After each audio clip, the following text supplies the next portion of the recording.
education is a purposive process.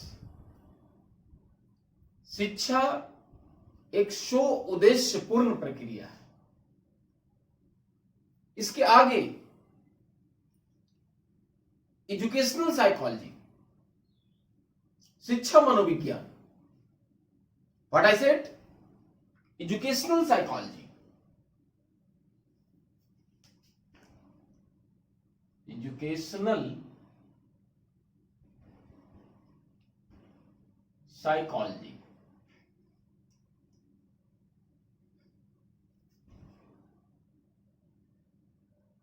That two word, educational then psychology. This word comes from education, शिक्षा.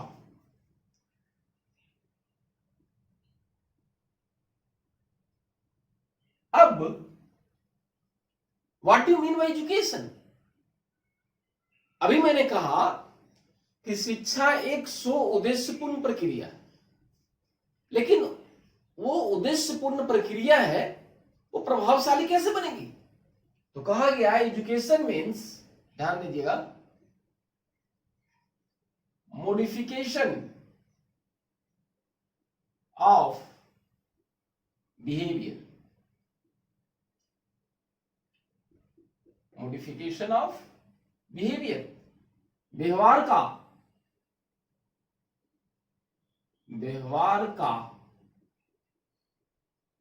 परिमार्जन. अभी व्यवहार का परिमार्जन, अब देन साइकोलॉजी, ये मनोविज्ञान है. हिंदी इसका है मनोविज्ञान. इसका ध्यान से समझना है इसको. मनोविज्ञान का प्राचीन अर्थ अगर देखा जाए, अर्थ प्राचीन, ध्यान से समझना है. प्राचीन अर्थ मनोविज्ञान का पहले था आत्मा, सोल, फिर मन का विज्ञान हुआ, देन चेतना. ध्यान समझना है. मनोविज्ञान प्राचीन में यह आत्मा का था, मन का विज्ञान हुआ, देन चेतना का विज्ञान. लेकिन अभी प्रेजेंट सिनेरियो में अगर बात किया जाए कि what do you mean by psychology, मनोविज्ञान का क्या अर्थ होता है, तो यहां पे कहा गया स्टडी ऑफ बिहेवियर, व्यवहार का अध्ययन, व्यवहार का अध्ययन. और समझना है, और बहुत इंपॉर्टेंट टर्म पे हम बात कर रहे हैं, जो हमारा सीटेड तो इंपॉर्टेंट है ही. आज जो सबसे बड़ी बात करेंगे हम, टीचिंग एप्टीट्यूड की बात करेंगे आज. तो अब यहां कहा गया कि व्यवहार का परिमार्जन और यह व्यवहार का अध्ययन, तो शिक्षा मनोविज्ञान जो हमारा है, अब ये दोनों का कोलैबोरेट किया जाए तो क्या अर्थ होगा? ये दोनों को अगर हम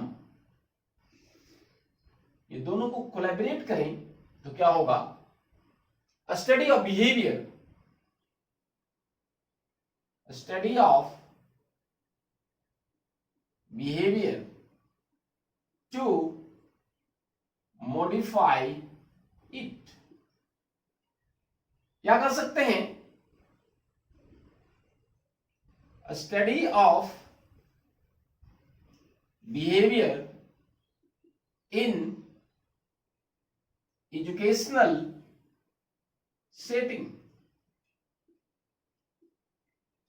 कहने का तात्पर्य क्या हुआ कि शिक्षा का व्यवहार का परिमार्जन, और यहां पे ध्यान समझिएगा इसको, ये परिवर्तन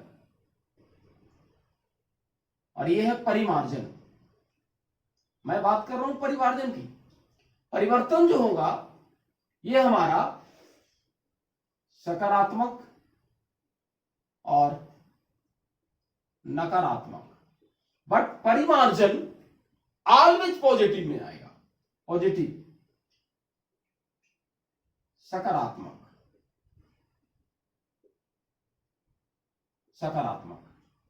there is a basic difference between change and modification. Change in है two way, positive and negative also, but परिमार्जन हमेशा सकारात्मक होगा। तो यहां पे कहा गया कि study of behaviour to modify it, इसका हिंदी हुआ व्यवहार का, ध्यान दीजिए,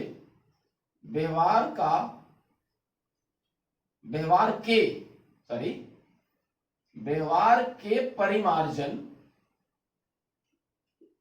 के लिए व्यवहार का अध्ययन।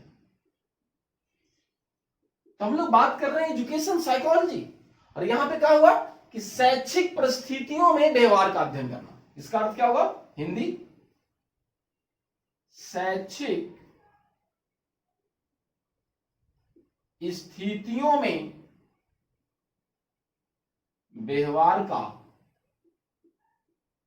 अध्ययन। और बहुत इंटरेस्टिंग है, रटना नहीं पड़ेगा, मैं आराम से बता रहा हूं। ये शैक्षिक परिस्थितियों में व्यवहार का अध्ययन शिक्षा मनोविज्ञान कहलाता है। क्लियर है?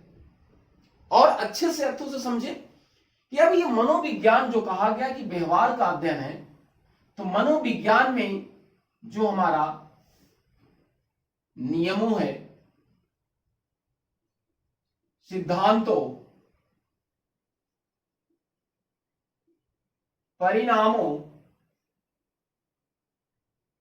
तथ्यों, अब समझना है यहां पे कि मनोविज्ञान के नियमों, सिद्धांतों, परिणामों और तथ्यों का प्रयोग क्या करेंगे इन द फील्ड ऑफ एजुकेशन या एजुकेशनल सेटिंग में।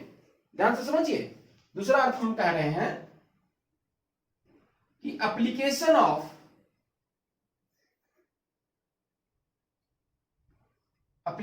Of psychological rules, principles, theories, results and findings कहां in the field of education. यहां पे बातें की गई कि शिक्षा मनोविज्ञान किसे कहते हैं, तो मनोवैज्ञानिक नियमों, सिद्धांतों, परिणामों का प्रयोग शिक्षा जगत में करते हैं, वो हमारा शिक्षा मनोविज्ञान कहलाता है। क्या कहा मैंने? मनोविज्ञान के नियमों, सिद्धांतों, परिणामों और तथ्यों का प्रयोग शिक्षा जगत में करना, वो हमारा शिक्षा मनोविज्ञान कहलाता है।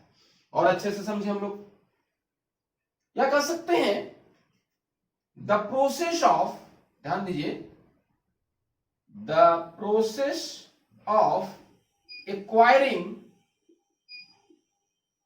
Knowledge and new responses. ध्यान दीजिए, प्रोसेस ऑफ एक्वायरिंग नॉलेज, या यहां भी न्यू कर सकते हैं हम लोग, new knowledge and new responses is known as educational psychology.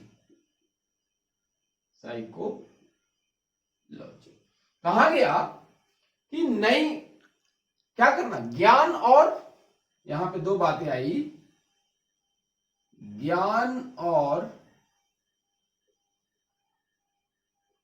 अनुक्रिया को प्राप्त करना क्या कहलाता है, शिक्षा मनोविज्ञान कहलाता है। लेकिन यहां पे जो सबसे बड़ी बात आ रही है, अब कहा जाए कि एजुकेशनल साइकोलॉजी, अगर और बात करें हम, ध्यान दीजिएगा इसको, educational psychology is the branch of psychology, educational psychology is the branch of psychology in which deals of, ध्यान दीजिए, टीचिंग एंड लर्निंग। यहां पे बात आई कि शिक्षा मनोविज्ञान, ध्यान दीजिए, शिक्षा मनोविज्ञान किसकी शाखा? मनोविज्ञान की वह शाखा है जिसमें शिक्षण और दूसरा है अधिगम। अधिगम को हम लोग पर्यायवाची में यूज करते हैं सीखना। यहां पे बातें क्लियर हो गई कि शिक्षा मनोविज्ञान में हम लोग मुख्य रूप से बात करते हैं शिक्षण और अधिगम। तो हम लोग ऑलरेडी टीचिंग के बारे में ऑलरेडी डिस्कस कर चुके हैं। Now we will discuss about learning. Just I have told you education psychology is a branch of psychology in which we study about teaching and learning. Then I said I have already discussed about teaching. Now we will discuss about learning.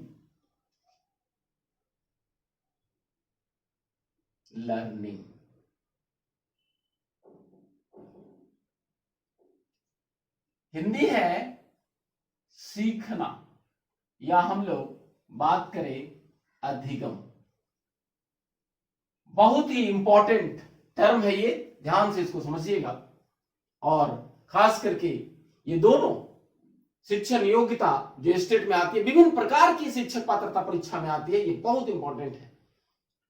तो ये सीखना साधारण भाषा में हम लोग बात करते हैं, या अधिगम शुद्ध हिंदी की बात करें। अब यहां पे लर्निंग कहेंगे किसको? बात यहां पे इंपॉर्टेंट बात यही होती है। तो अभी हमने कहा कि process of acquiring knowledge and responses is the process of learning. ज्ञान, अनुक्रिया या प्रतिक्रिया प्राप्त करना क्या कहलाता है? शिक्षा मनोविज्ञान कहलाता है। लेकिन हम बात कर रहे हैं लर्निंग की, अधिगम की। तो यहां पे बात करने के लिए हमने कहा कि एक्वायरिंग न्यू नॉलेज, ध्यान दीजिएगा, यहां पे हमने कहा एक्वायरिंग नॉलेज एंड रिस्पॉन्सेस, ज्ञान और रिस्पॉन्स। तो बात यहां पे ये आती है कि साधारण अर्थ में अगर हम बात करें तो कुछ भी सीखते हैं हम लोग वातावरण में। सीखना, ये साधारण बोलचाल की भाषा में हम लोग बात करते रहते हैं सीखना। और ये सीखना, ध्यान दीजिएगा, मैं बात कर रहा हूं philosophical definitions, we will discussion about philosophical and psychological. ध्यान दीजिएगा, हम यहां पे थोड़ी सी बात करेंगे। एक बात करेंगे दार्शनिक परिभाषा और एक मनोवैज्ञानिक परिभाषा।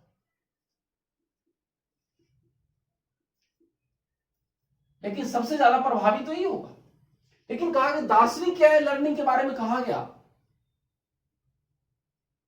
Learning is a continuous and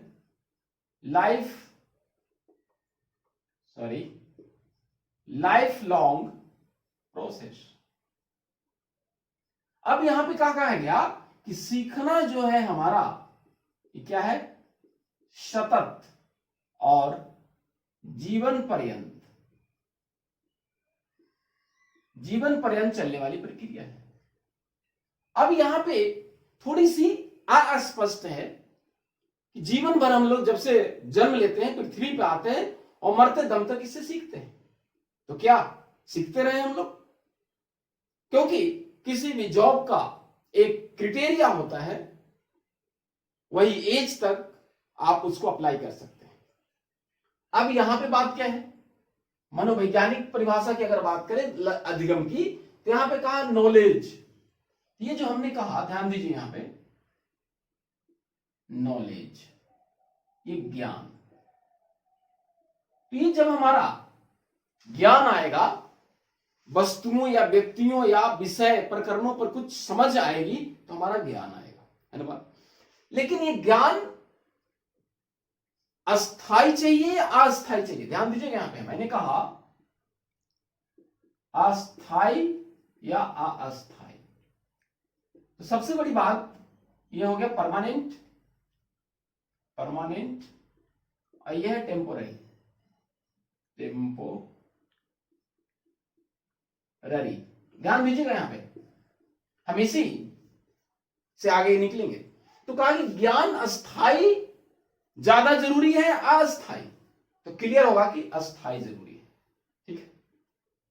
तो अब ये ज्ञान अस्थाई आएगा कैसे, समझ लीजिएगा। यानी अधिगम हमको यहां पे क्लियर हो रहा है कि अधिगम हमारा अस्थाई होना चाहिए। अब समझ लीजिए थोड़ी सी अस्थाई, जैसे हमें बुखार लग जाता है, कभी गुस्सा हो जाते हैं, तो हमारा व्यवहार थोड़ा समय के लिए बदल जाता है। That is not learning, that is not knowledge. तो हमने कहा कि अस्थाई होना चाहिए। ये अस्थाई कैसे होगा? ये अस्थाई होगा, हमें क्या करना होगा? प्रैक्टिस, प्रयास, ध्यान दीजिए, या अभ्यास करना होगा, तब जाके हमारा अधिगम या ज्ञान क्या होगा? अस्थाई होगा। लेकिन ये प्रैक्टिस डिपेंड किस पे करेगा? एक्सपीरियंस पे करेगा।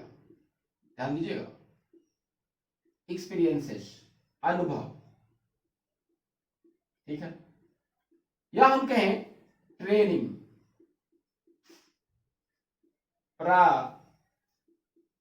प्रशिक्षण। यहां पे बातें आ गई कि हमारा ज्ञान अस्थाई तब होगा जब हम कंटिन्यू प्रयास करें और हमारा अनुभव उसमें शेयर होगा। उसके बाद प्रशिक्षण। अब ये लर्निंग जहां तक बात हुई, प्रशिक्षण देने की बात है, तो यहां पे एनिमल्स थ्रू ट्रेनिंग, ट्रेनिंग के द्वारा उसे भी लर्न कराया जाता है। तो यहां पे तो हम लोग मनुष्य हैं, अधिगम करता है, बालक है, तो यहां पे भी हम लोग थ्रू ट्रेनिंग के द्वारा हमारा अधिगम ज्यादा होता है। अब यहां पे जो बात आई, जो मैंने शिक्षा में कहा था, यहां भी आई है कि व्यवहार का परिमार्जन, यहां भी बात आएगी। तो अब देखिए डिफिनेशंस कैसे निकलेगी यहां से। अब हम लोग थोड़ी बात करें मीनिंग एंड डिफिनेशंस, अर्थ एवं परिभाषा, क्लियर हो जाएगा। अब देखिए यही बात है कि जितना हमारा अनुभव होगा, जितना हमारा प्रयास होगा, उसी का परिणाम होगा कि हमारा जो है व्यवहार में परिवर्तन आएगा। परिवर्तन कैसा होना चाहिए? अस्थायी होना चाहिए। यही बात हम कर रहे हैं। कहा गया, ध्यान दीजिए, learning is a relatively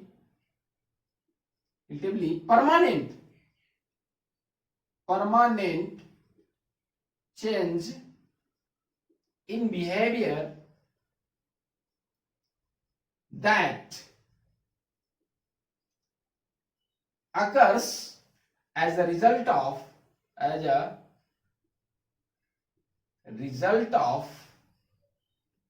practice, experiences and training. ध्यान दीजिए, और ये वर्ड बहुत ही महत्वपूर्ण है, रिलेटिवली, अपेक्षाकृत। यहां पे जो बात है अपेक्षाकृत, मतलब अधिगम हमारा अस्थाई परिवर्तन है, व्यवहार में अस्थाई परिवर्तन है। ध्यान दीजिए यहां पे। और ये अस्थाई परिवर्तन कैसे आता है? Result of practice, experience and training. अनुभव और प्रयासों के द्वारा, लिख देते हैं थोड़ा, अनुभव प्रयासों और प्रशिक्षण के द्वारा,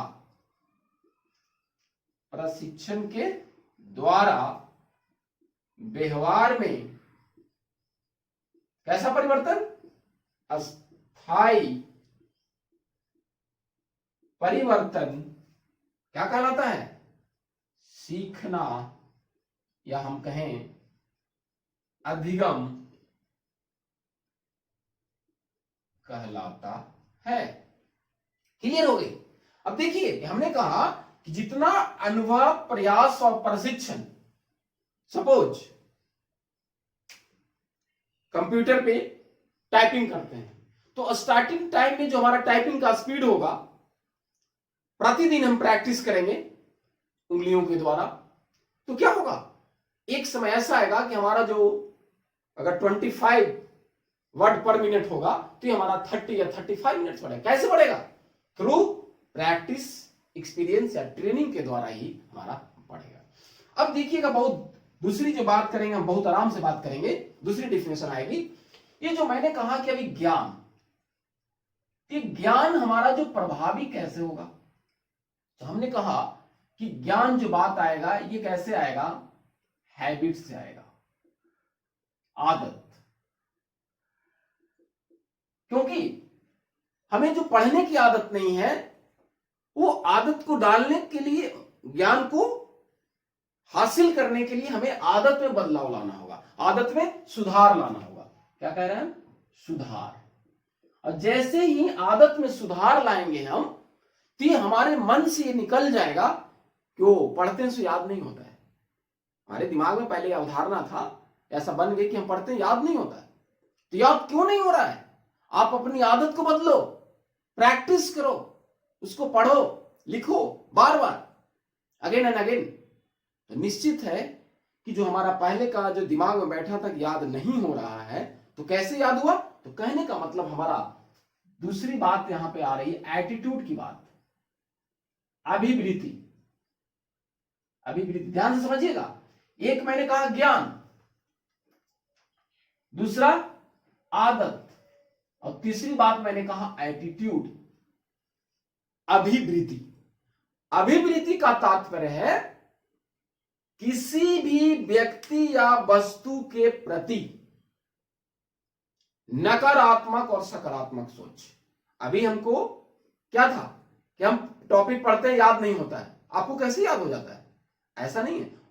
सामने वाला याद, ऐसा नहीं कि साधारण, वो प्रयास किया, प्रैक्टिस किया, कंसंट्रेट करके सुना, इसलिए वो याद हो गया। तो ज्ञान, आदत और अभिवृत्ति, अगर तीनों हम क्या करते हैं, हासिल कर लेते हैं, तो भी क्या कहलाएगा, अधिगम ही कहलाएगा। तो नेक्स्ट डिफिनेशन है, ध्यान दीजिए, learning is a acquisition of knowledge, ध्यान दीजिए, हैबिट्स एंड एटीट्यूड्स। और ये बहुत ही डिफिनेशन पूछा जाता है टीचिंग एप्टीट्यूड में भी, ये बहुत पूछा जाएगा, किसने दिया ये। तो मैंने कहा अधिगम किसका परिणाम है, ज्ञान का, आदत का और अभिवृत्ति का हमारा अर्जन है। अधिगम, ध्यान दीजिए, अधिगम ज्ञान,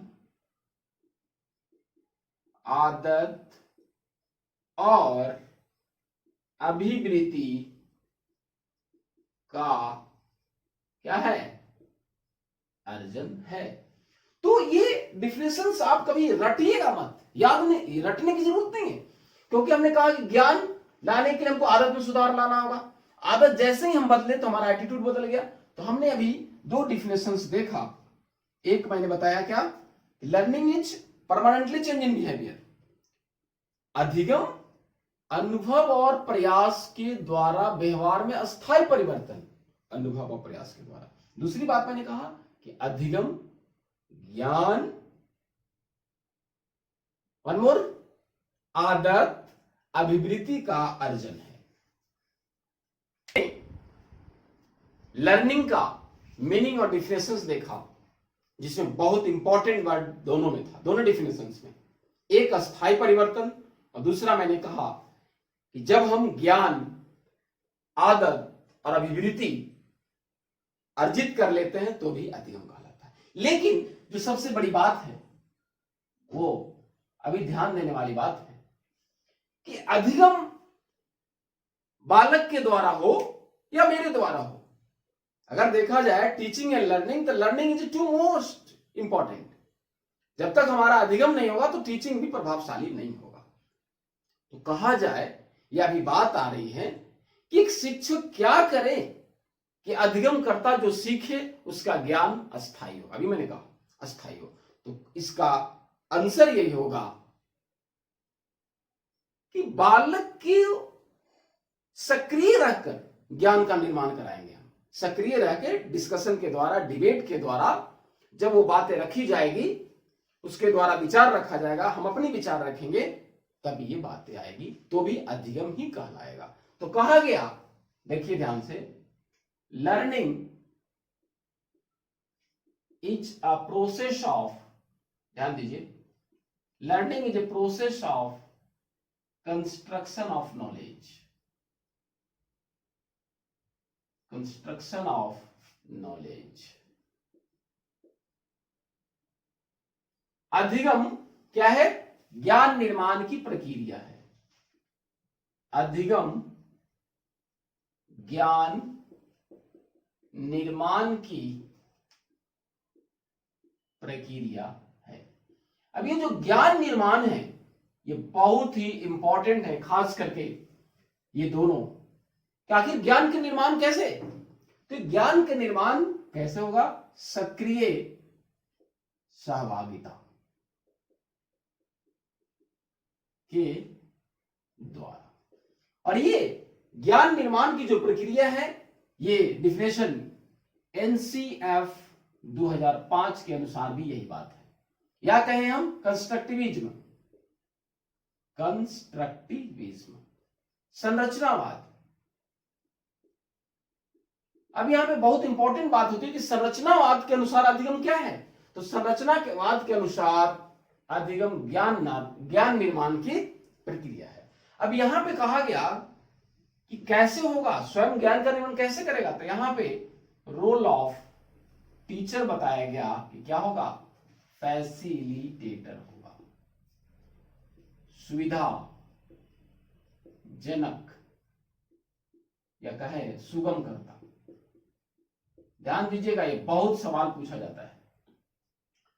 कहने का मतलब कि ज्ञान निर्माण की प्रक्रिया सक्रिय सहभागिता के द्वारा, शिक्षक के द्वारा विभिन्न प्रकार के क्रियाओं कराया जाएगा, एक्टिविटी कराया जाएगा। तो ये बहुत इंपॉर्टेंट है। अब हम इसकी बात चलें कि जितनी बातें मैंने कहा, अब इसकी बात करेंगे हम नेचर एंड कैरेक्टरिस्टिक्स की बात करेंगे। क्या करेंगे? Nature and characteristics of learning. अर्थ, प्रकृति, ध्यान दीजिए, प्रकृति एवं विशेषता की बात करेंगे। ध्यान दीजिएगा, बहुत ही आसान है, रटने की कोई जरूरत नहीं है। अब ये प्रकृति क्या है? अभी हमने पहले डिफिनेशंस में क्या कहा कि learning is a permanent change in behaviour. तो हो गया हमारा, क्या हुआ यहां पे? लर्निंग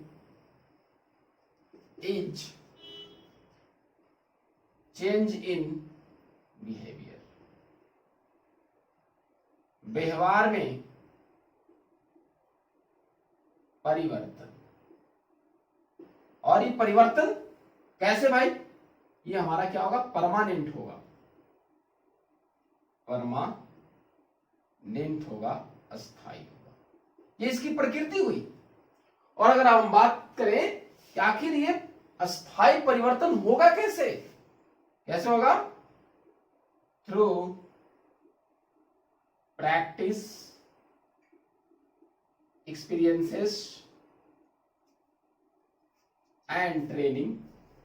मैंने बताया है, मतलब अनुभव, प्रयास और प्रशिक्षण।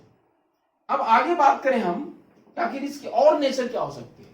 तो अभी हमने कहा learning is a life long process.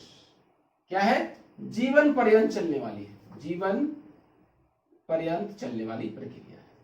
अब दूसरी बात आगे हम इसकी देखें, ये क्या है? लर्निंग इज अ यूनिवर्सल, ध्यान दीजिएगा यहां पे, यूनिवर्सल प्रोसेस। ये हिंदी इसका है सार्वभौमिक, सार्वभौमिक प्रक्रिया। ये ध्यान से समझिएगा, ये शिक्षण योग्यता में बहुत पूछा जाता है। सार्वभौमिक प्रोसेस, यूनिवर्सल प्रोसेस कहने का तात्पर्य है कि यहां पे ऐसा नहीं है कोई नो रिलीजन, कोई धर्म के नहीं है। ऐसा नहीं कि हिंदू ज्यादा सीखेगा और सारे दूसरे धर्म हो वो ज्यादा सीखेगा, ऐसा भी नहीं है। जाति विशेष, यहां पे कोई कुछ भी नहीं कहा जा सकता। ऐसा कुछ नहीं है कि जाति विशेष, धर्म विशेष या जेंडर बेस ऐसा कुछ सीखता है। कोई भी धर्म हो, कोई भी समुदाय का हो, कोई भी जेंडर का, सारे लोग जो है वो सीखने की प्रक्रिया। जैसे मैंने कहा, क्या कहा मैंने? सार्वभौमिक, सभी लोग सीख सकते हैं, चाहे वो डिफरेंट रिलीजन्स के हो। मैंने कहा जेंडर भी, जेंडर में मैंने क्या कहा? बॉयज या girls, that is not matter. तो हमने ये बहुत इंपॉर्टेंट है कि लर्निंग इज यूनिवर्सल प्रोसेस, सार्वभौमिक प्रक्रिया है। नेक्स्ट देखें हम लोग, लर्निंग इज, ध्यान दीजिए, learning is a purposive and goal directed. यहां पे क्या हुआ? उद्देश्य पूर्ण प्रक्रिया। यहां पे सबसे बड़ी बात है गोल डायरेक्टेड है। जब हम अधिगम, ये शिक्षक ये सोच लेना है कि हमने जो शैक्षिक उद्देश्यों का निर्धारण किया है उसे हमें पूरा करना है, तब हमारा, जब उद्देश्य पे हम दृढ़ निश्चय होंगे तो हमारा उद्देश्य सफल होगा और अधिगम उद्देश्यों को प्राप्त करने में क्या होगा? आसानी होगा। आगे हम लोग बात करें, लर्निंग इज अ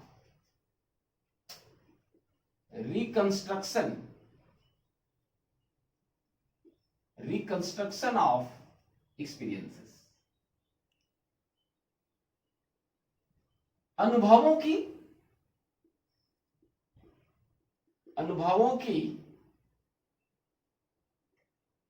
पुनर्रचना। अभी हमने कहा कि अगर बालक सक्रिय रहकर, ध्यान दीजिए, मैंने कहा सक्रिय रहकर स्वयं ज्ञान का निर्माण करते हैं तो वो हमारा क्या होगा? अस्थाई होगा। और क्या होगा? रटना नहीं पड़ेगा, है ना बात? अब आगे देखें हम लोग, क्या है? लर्निंग हेल्प्स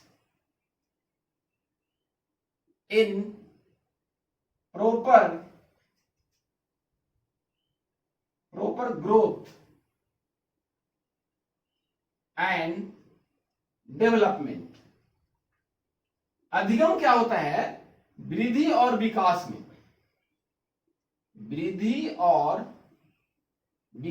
मदद करती है। अब अधिगम में हमने कहा कि जैसे हमने कहा कि ज्ञान में बढ़ोतरी हुआ, परिपक्वता में वृद्धि हुई, अनुभव में वृद्धि हुई, तो निश्चित है कि हमारा वृद्धि और विकास प्रभावशाली होगा। आगे देखें हम लोग, learning helps in balanced personality.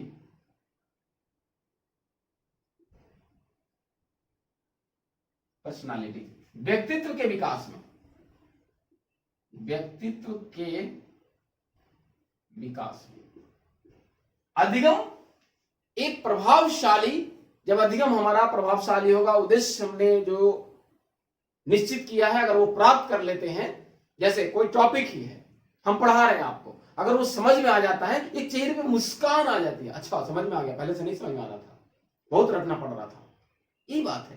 तो जब चेहरे पे इल्यूमिनेशन, प्रकाशमय होगा, तो निश्चित है कि व्यक्तित्व प्रभावशाली होगा। अगर वही याद नहीं हो रहा, रटना पड़ रहा है, तो हमेशा दिमाग में एंजाइटी चल रहा है, चिंता चल रहा है, कैसे याद करें, एग्जामिनेशन आ गया, कैसे पास करेंगे, तो ये भी बहुत बड़ा रोल अदा करता है। देन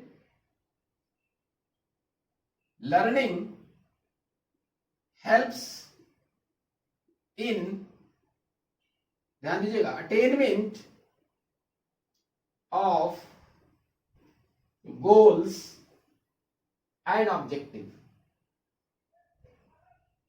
लक्ष्यों और उद्देश्यों को प्राप्त करने में मदद करता है, लक्ष्यों और उद्देश्यों को प्राप्त करने में मदद करता है। ये हमने देखा अभी कि लक्ष्यों और उद्देश्यों को जब अधिगम हमारा प्रॉपर सामान्य तरीके से चलते रहेगा, तो निश्चित है कि हम जो लक्ष्य की ओर चले हैं वो लक्ष्य हम लोग प्राप्त कर लेंगे। Next, learning helps in proper adjustment, क्या करता है, समायोजन में, समायोजन में मदद करता है, या कहे नई परिस्थितियों में, या हम कह सकते हैं इसको नई परिस्थितियों में समायोजन प्रभावी बनाता है। अब यहां पे एडजस्टमेंट करने का मतलब प्रॉपर एडजस्टमेंट, जब हम अपने लक्ष्य उद्देश्य पे चलेंगे, हम जो पढ़ेंगे रटना नहीं पड़ेगा, तो निश्चित है कि हमारा समायोजन में लर्निंग, और वो भी लर्निंग हमने क्या कहा, relatively permanent change in behaviour, और हमने दूसरी जो मैंने बात कहा लर्निंग में, याद रखिएगा परिमार्जन, ये मैं बार बार बात कर रहा हूं, परिमार्जन हमेशा क्या होगा, सकारात्मक होगा और वांछित होगा। यहां पे एक बात ध्यान रखिएगा, जो सीटेट में पूछेगा, ध्यान दीजिए, सीटेट और टीचिंग एप्टीट्यूड में यहां पे एक बात है कि ये जरूरी नहीं है कि जो हमारा अधिगम होगा वो उससे विकासी हो। ध्यान दीजिएगा मैं क्या कर रहा हूं, ये जरूरी नहीं है कि अधिगम जो हमारा हो वो क्या हो, विकासी हो। जैसे कोई बेईमानी करना सीखता है, चोरी करना, करप्शन, ये सारी चीजें, तो इसलिए कहा नहीं जा सकता है कि अधिगम होगा वो वांछित ही हो, सकारात्मक भी हो, ये ध्यान रखिएगा। तो आगे हम लोग देखें थोड़ा, लर्निंग हेल्प्स, सॉरी, ये यहां पे हम लोग बात करें, लर्निंग इज, ध्यान दीजिए, learning is a product of, ध्यान दीजिए, product of activity and environment. हमारा अधिगम जो है, सीखना, वो किसका परिणाम है, हमारा गतिविधि प्लस वातावरण, या कह लीजिए पर्यावरण। मतलब अधिगम जो हमारा होता है, अब जैसे ये गतिविधि और वातावरण की बात आ गया, तो यहां पे समझिए थोड़ा सा, यहां पे एक होती है फॉर्मल, सीखते हैं हम लोग जो फॉर्मल हुआ, एक होता है नॉन फॉर्मल, ध्यान दीजिए, और एक होता है इनफॉर्मल, ध्यान दीजिए, बहुत सवाल आती है टीचिंग एप्टीट्यूड में। तो फॉर्मल क्या हुआ हमारा, औपचारिक, जिसमें 4 वॉल बाउंड्री के अंदर सारी चीजें निश्चित होती है। ध्यान दीजिए, फॉर्मल में हम लोग जो कहा सीखते हैं, ये हमारा क्लासरूम में गतिविधियां होगा जिसका समय, जगह, ये सारी चीजें निश्चित होगी। यहां भी निश्चित होगा, लेकिन यहां पे थोड़ा फ्लैक्सिबिलिटी है, लचीला दिया जाता है। यहां पे स्कूल आ जाएगा, नॉन फॉर्मल में करस्पॉन्डेंस कोर्स आ जाएंगे, लाइब्रेरी आ जाएगा। लेकिन इनफॉर्मल जो हम लोग कहीं भी सीख लेते हैं, ये आ गया यहां पे फैमिली, परिवार, पेरेंट्स, पड़ोसी, पेरेंट्स, है ना, पड़ोसी। तो आप समझिए, यही मैंने कहा कि learning is a process of activity and environment. तो हम लोग फॉर्मल भी सीखते हैं, नॉन फॉर्मल भी सीखते हैं और इनफॉर्मल भी सीखते हैं। अब हम लोग लास्ट में देखें, कहा गया कि लर्निंग इज अ, ध्यान दीजिए, लर्निंग इज अ कंप्रीहेंसिव, एक ही शब्द में हो गया कि जो हमारा सीखना है या अधिगम है, ये क्या है, व्यापक। और ये व्यापक शब्द ही अपने आप में परिपूर्ण है। व्यापक जब हम कह दिए तो सारी जितनी हमने डिस्कस किया नेचर एंड कैरेक्टरिस्टिक्स, वो सारे हम कह सकते हैं, निष्कर्ष कर सकते हैं, कंक्लूजन कि लर्निंग इज अ कंप्रीहेंसिव।